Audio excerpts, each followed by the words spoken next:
Halo teman-teman semuanya, selamat datang kembali di channel Rizko Faris. Sebelumnya, perkenalkan terlebih dahulu, nama saya adalah Raffi Izzatul Rizko Faris, mahasiswa dari Universitas Terbuka dari Prodi Sistem Informasi dengan NIM 0446437761. Dan pada video kali ini kita akan menjelaskan mengenai bagaimana konfigurasi NAT overload dan juga konfigurasi VPN side to side. Ya, video ini merupakan bagian dari tugas kedua dari mata kuliah keamanan jaringan. Ya, langsung saja. Jadi yang pertama kita akan menjelaskan bagaimana konfigurasi NAT overload. Ya, NAT overload sendiri merupakan cara kita untuk bagaimana membagi IP-IP. Jadi ada problem.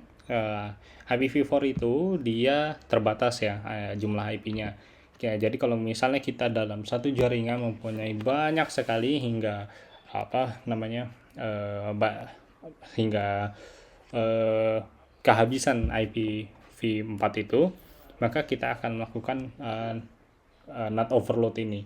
Ya, NAT overload adalah bentuk NAT yang memetakan banyak IP private ke satu alamat IP public dengan membedakan nomor port. Jadi nanti yang tadinya dia memiliki dalam satu jaringan itu memiliki IP berbeda-beda setiap private-nya itu, maka ketika dia terhubung dengan jaringan lain, dia akan mengambil IP public yang utama, lalu nanti akan dipetakan sesuai dengan portnya.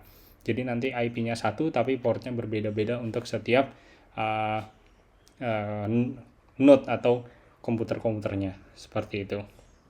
Teknik ini sering dipakai di jaringan rumah atau kampus dan segala macamnya kayak gitu. Jadi NAT overload biasa disebut juga PAT atau Port Address Translation ya. Dan fungsinya ya banyak perangkat di jaringan LAN lalu menjadi satu di IP public, dan cara membedakannya dengan berbeda dari port setiap koneksinya, seperti itu. Jadi kalau misalnya ada 10, 100 bahkan 1000 perangkat, itu bisa ke internetnya melalui satu IP public saja gitu. Jadi mulai masuk ke satu router, jadi ambil IP dari routernya, nanti routernya yang akan memetakan port-port dari setiap koneksi perangkatnya, seperti itu.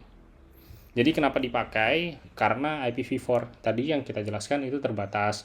Jadi NAT overload konfigurasinya ini memungkinkan kita untuk hemat IP public, semua device lokal tetap bisa terkoneksi dengan internet, traffic stay terpisah lewat port mapping, menjaga basic firewall behavior. Jadi private IP tidak bisa diakses langsung dari luar. Jadi cukup terjaga karena ada batasnya di bagian router paling luarnya, seperti itu.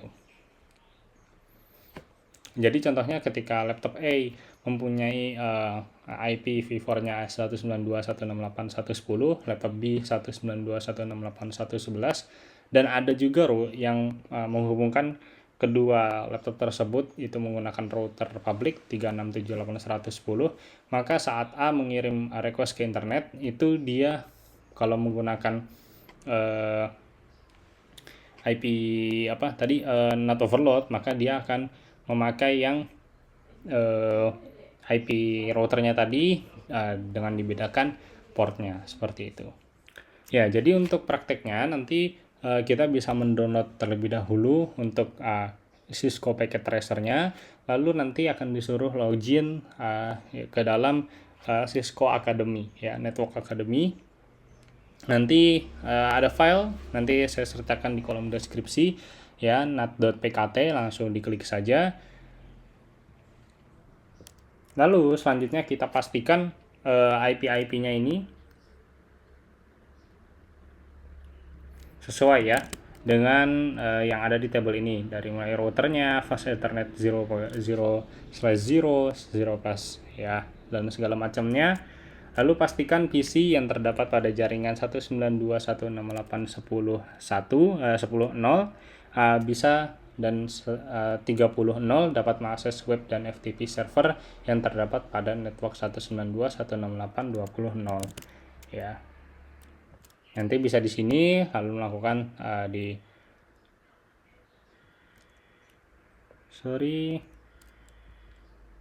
nanti di command prompt ini. Seperti itu. Lalu bisa juga lewat browser untuk aksesnya.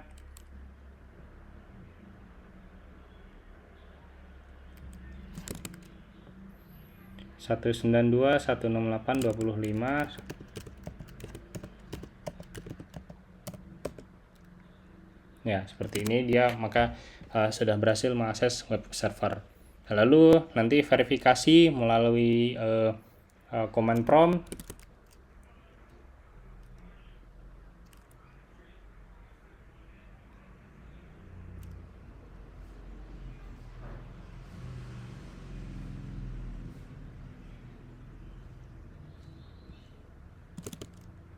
Netstart.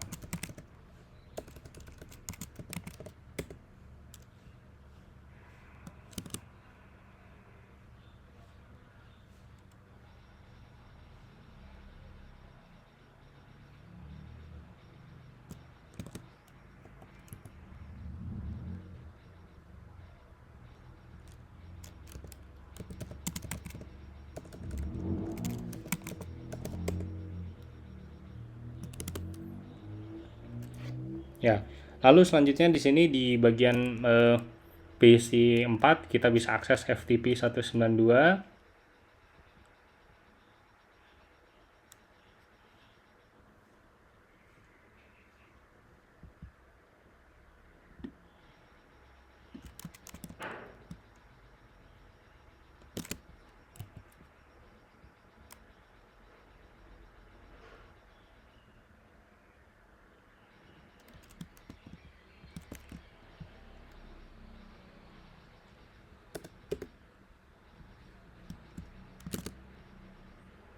Nah, di sini kita langsung bisa terverifikasi ya. Nah, terlihat ya pada gambar 10 FTP server diakses oleh host yang beralamat 192.168.10.7 yaitu PC 4 tadi. Kondisi awal pada topologi tersebut, semua PC dapat mengakses layanan FTP server yang terdapat di alamat 192.168.20.10 dan semua PC dapat mengakses web server yang terdapat di alamat 192.168.20.5. Lalu web dan FTP server dapat mengetahui alamat yang akses layanan yang terdapat pada server tersebut dengan menggunakan perintah netstart ya. Nah, lalu selanjutnya tahap konfigurasinya, ini skenario yang digunakan pada praktikum ini. Kita melakukan konfigurasi NAT pada R1 sehingga dapat memenuhi kondisi berikut. Semua PC yang terdapat di jaringan 192.168.10 ya, 192.168.10 yaitu router R1 fase Ethernet 0/1 ya.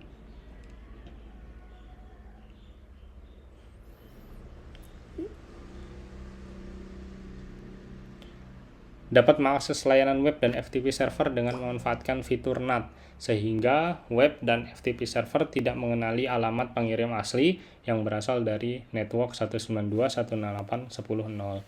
Semua PC yang terdapat di jaringan 192.168.30.0 dapat mengakses layanan web dan FTP server, tetapi web dan FTP server masih mengenali alamat asli pengirim yang berasal dari 30.0 ya, kira-kira itu.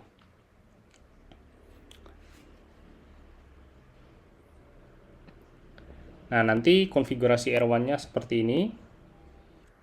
Ya, konfigurasinya R1-nya seperti ini. Dan hasilnya akan menjadi seperti ini ya untuk yang sudah jadinya.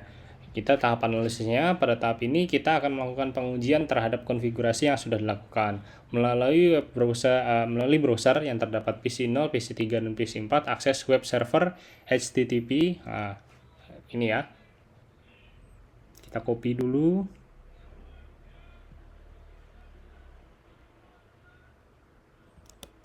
PC0, PC3, PC4. PC0 di desktop, web browser. Lalu kita masukkan URL-nya, lalu kita masukkan go.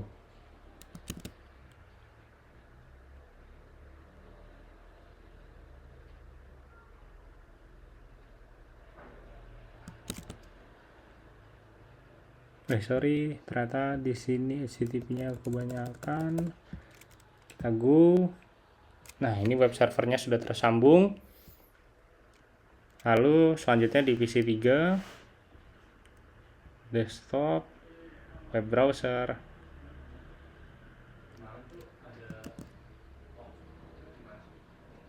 Ini kita hapus dulu. Dan PC 4-nya.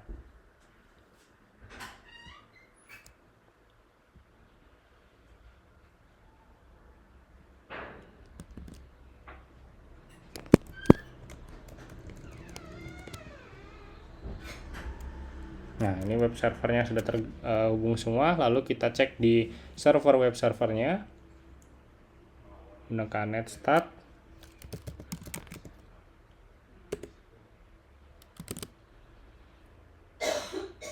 Oke, dari aktivitas tersebut kita terlihat bahwa web server masih mengenali alamat asli dari host yang berasal dari 192.168.30. Sedangkan jika mengakses web server dari 10.0, web servernya mengenali host tersebut memiliki alamat dari 51 ya. Proses penerjemahan alamat yang dilakukan melalui mekanisme NAT dapat diverifikasi di R1 dengan menggunakan perintah seperti ini ya, ipnet trans. Ya, kira-kira seperti itu untuk kegiatan yang pertama, yaitu penjelasan konfigurasi NAT overload. Dan yang selanjutnya kita akan menjelaskan bagaimana kita membangun VPN site to site ya. Nah, VPN site to site ini adalah sebuah tunnel VPN yang menghubungkan dua jaringan LAN yang berbeda lokasi seolah-olah menjadi satu jaringan private ya. Biasanya dipakai oleh kantor pusat, misalnya kita mempunyai jaringan perusahaan antara kantor pusat dan kantor cabang. Jadi nanti dia kantor cabangnya itu mempunyai tunnel VPN yang akan bergerak seolah-olah dia ada di kantor pusat. Lalu ada misalnya gedung A, gedung B, atau dari laboratorium kampus ke server kampus, seperti itu. Teknologi yang dipakai biasanya IPsec, dan tujuannya adalah dari penjelasan ini kita akan menghubungkan dua jaringan LAN, site A, site B, menghubungkan kedua router. Ya, jadi daftar alamat dari masing-masing interface yang terdapat pada topologi tersebut ya. Untuk R1-nya ya, itu 192 seperti ini. Lalu pada topologi tersebut diasumsikan network 172.16.10/24 ini ya. Dan 20/24 sebagai jalur publik. Dan dua jaringan lainnya 192.10/24 untuk 20/24 ini sebagai jalur privat. Pastikan PC 0 terhubung dengan PC 1 dengan menggunakan perintah ping seperti itu. Lalu pada tahap ini kita akan mengkonfigurasi IPsec-nya, aktifkan fitur-fitur keamanan pada perangkat router dengan menggunakan perintah-perintah tersebut ya. Di bagian R1 dan juga R2-nya seperti ini. Lalu kemudian verifikasikan menggunakan perintah ini. Pastikan lisensi keamanannya sudah aktif. Terus untuk konfigurasi parameter IPsec pada R1-nya dengan konfigurasi berikut.